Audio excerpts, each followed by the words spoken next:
Hello and welcome to another edition of Mailbag.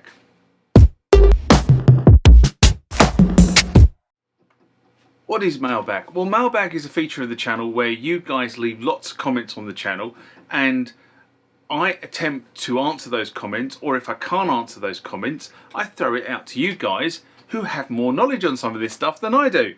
So let's get into the first mailbag of this session.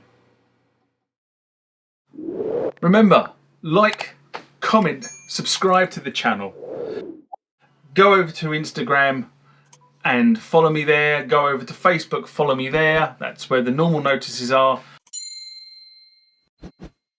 And consider becoming a Patreon.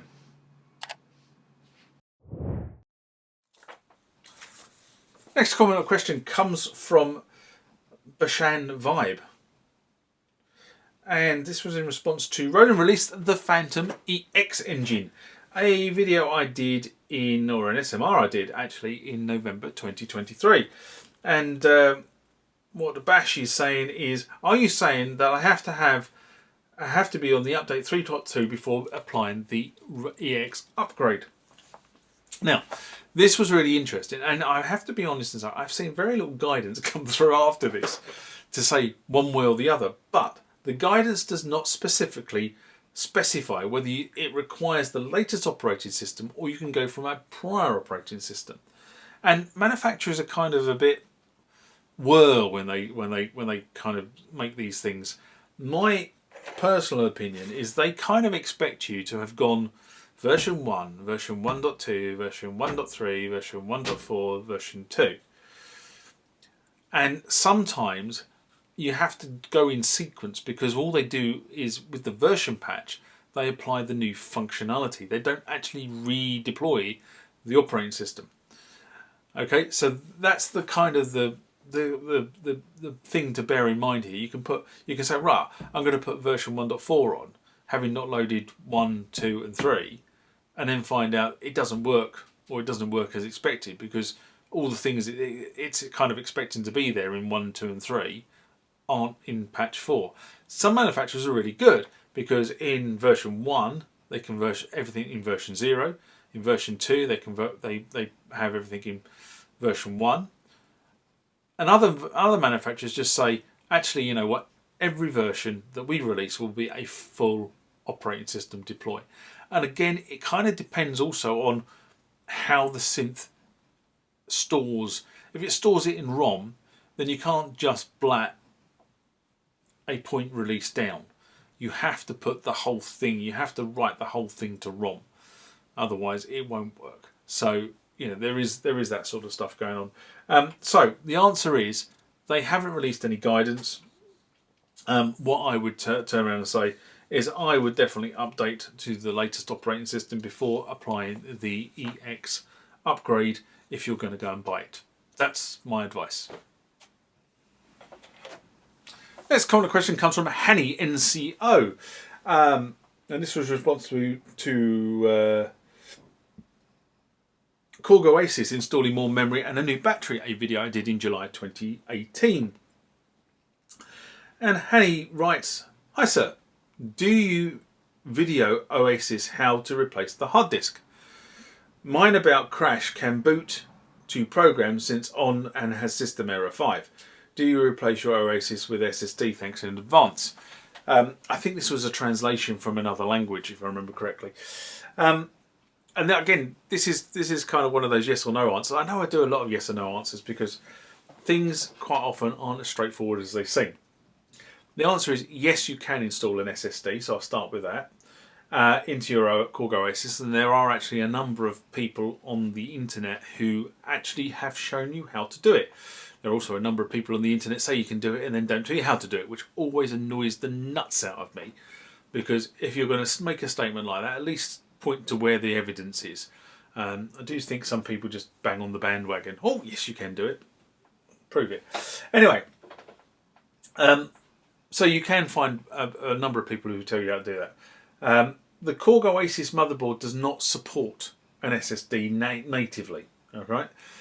So what you need to do is you need to go and buy yourself a IDE SATA converter. in between the old interface and the new SSE drive. So effectively plug the converter into the drive, and then you plug the old IDE cable into the converter, and you can use an SSD, but you won't be able to use all the native components of the SSD because they're just not supported. Okay. And that's one of the problems I had with the Muse. I kind of bought an SSD, I bought a caddy, I swapped it all out, and then couldn't clone the drive onto the SSD, and then plugged it in, and the computer went, no drive found.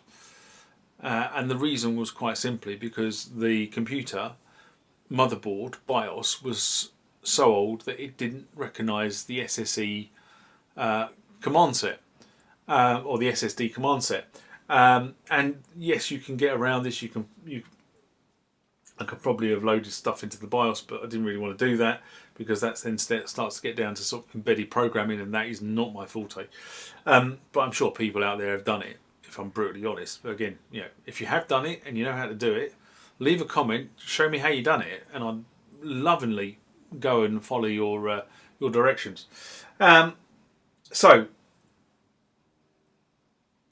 moving on from that, the thing is, unless you can clone the original drive using one of the cloning utilities to reload the Korg OASYS operating system and license code, you will then have to get in touch with Korg. Now, my experience of Korg in the UK has been really good, but other people have told me who subscribe to the channel and who've come through the website, etc., and through the Instagram, have told me that their experience of Korg in other parts of the world has been less than brilliant. I say Korg in the UK, based up in Milton Keynes in the UK, for those who have any kind of geographical sense of the UK. Whenever I've got in contact with them, they've always been very, very responsive to me. But as I say, other people have kind of said, and I used to, for Korg, I used to have on eBay the media replacement for the Korg operating systems for the OASYS. Unfortunately, somebody complained to eBay, and I had to take them all down, and I'm loath to put them all up again. But if you have got a Korg OASYS and you need the update discs or updates from your on base, which is what I was when I bought the OASYS, and you need to move it from base up to 3.1, 3.3 and then 3.3a, I have all those discs, and you just need to DM me. Best option is to start the contact on here. You'll find my contact details on the channel, and then I can let you know how much it costs to get it to your location. Basically, it's £6 a disc. That's not me making a profit out of you guys, by the way. That is what it costs for the disc and everything else, and then whatever it costs to get it to your part of the world. And I tell you now, it ain't cheap if it's coming out of the UK. It's normally about £14 or £15 postage to get it to most of the world. There are a couple of places more expensive, but most of the world is £14 to £15. Just bear that in mind. So if you need 5 discs, which is the operating system 1.3, 1.3.3 and 1.3.3.a, that's 5 discs, it'll cost you £30. Alright? Being utterly transparent with you guys. Anyway, I hope that answers the question.